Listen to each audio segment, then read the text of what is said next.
When you have sustainability goals, when you have, you need to change the processes, when you need to measure things, it takes time just to create that change and people to understand that that goal exists.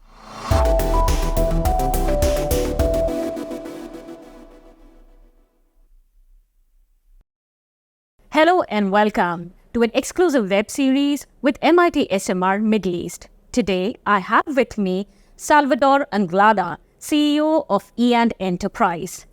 Embed Enterprise is leading the way in digital transformation with innovation and sustainability as the core. So Salvador, if we had to talk about AI and the role it plays at Embed Enterprise today, what would you say about it? AI starts to be, one of the areas that it's expanding significantly. We have created an independent unit. We have more than 50 people working, data scientists, engineers. On that role, we have deployed already more than 200 models, 250 use cases all across. And now we're putting a lot of emphasis not only in traditional AI, but also in Gen AI, which is the big thing. We have created a big center of competence on that specific front. We're building up use cases for different industries ready to go in order to enhance the way that the customers are getting the services and improving the experience. So the whole company, I would say, it's fully focused on that, even create something called an academy in order to educate our customers, professional people, in how to use AI. We see that we are only at the beginning of something that is going to be very big, that we are also embedding in our own services, the one that we have deployed. We are all the time augmented services that we have deployed in the past, augmented with AI. It is preventive maintenance, could be smart city services. So I would say it's embed in all what we're doing, in what we are serving, and also in all the services that we're providing to our customers. Let's talk about AI adoption across Middle East. What are your views or your perspective on this? Yes, all the companies are doing, I would say maybe similar things like us. But it's important about the region and the countries, the focus that the country has in AI. You see something that is very unique.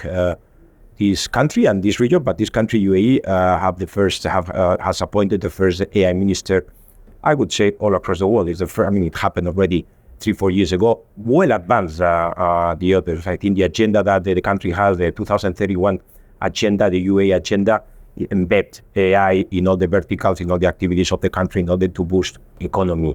There is an amazing investment that is happening to have GCC, and specifically the UAE, a hub for AI, and that means investing in infrastructure, in energy, clean energy, just to accommodate, all the needs in terms of infrastructure that is happening. We have Falcon, which is one of the large language models, the most advanced in Arabic language. The economy is expected to grow or to contribute, the AI contribution on the economy based on what is happening, only in 5 years will be 10% of the GDP. So it's an amazing movement that it's happening here, that it's creating a fantastic ecosystem. And then we have companies like us that what we are doing is to help other companies, private companies, also the government, in order to boost and create, the value that AI will provide to their own services. So now when we talk about AI technology, sustainability is also a very important topic that we need to understand. What practices do you employ at Embed Enterprise? Here again, what we have is, first of all, as a company, Embed, is a pioneer on declare our objectives in sustainability. We did it already 2 years ago. We want to be net zero emissions in the scope 1 and 2 in 2030, and it's well advanced. Also, we have achieved sustainability officer inside the company, and I think we have clear goals and clear action. This is from one side. On the other side, again, Embed Enterprise, what we're doing is helping our customers on that specific journey. What we're trying to help them is to fix their targets on the sustainability side. We help them to understand and to discover which target they should have.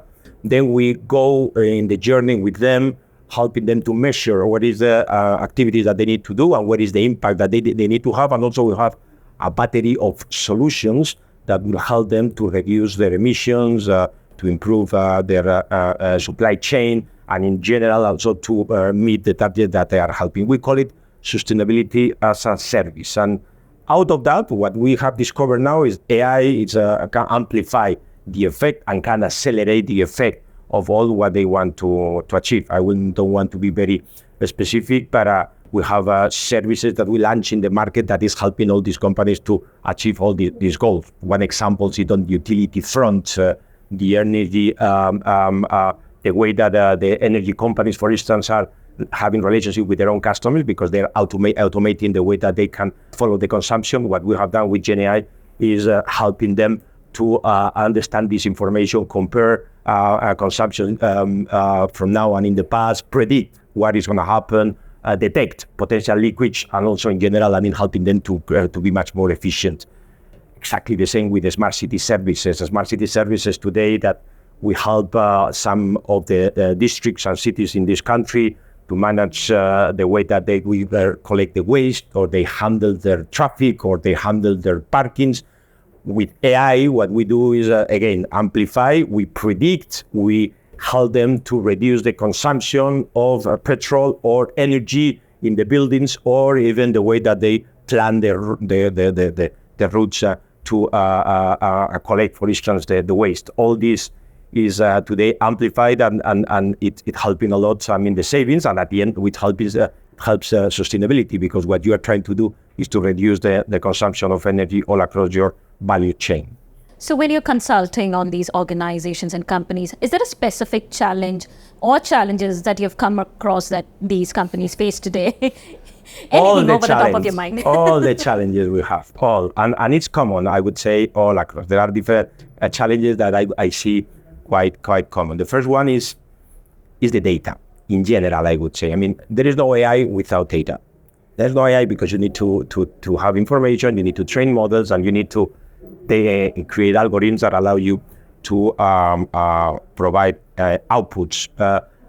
This data, in a lot of cases, or does not exist, or are located in basically disintegrated on a lot of levels. That's the point. You have a lot of legacy, and the data is not clean. You need to take the data, you need to structure the data, you need to orchestrate in a way that is usable. And I think this is the big thing that it happens. Everybody first talk about, from one side, sustainability, they need to have the goals. From other side, they understand AI could be very valuable. Then when they try to put these two things together, say, well, now we have this type of situation. Data and legacy systems is a big thing.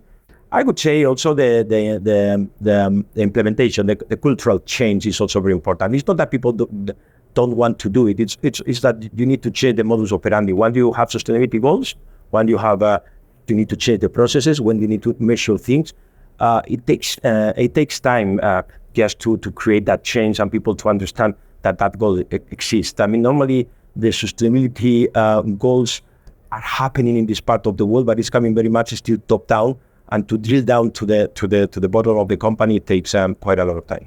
Yeah, so the trickling down effect is much longer than usual. But it's normal. It's normal. That's why technology sometimes it takes time to be adopted. Everybody talks about AI, and AI is here, and it's quite powerful. But the adoption is the critical thing now.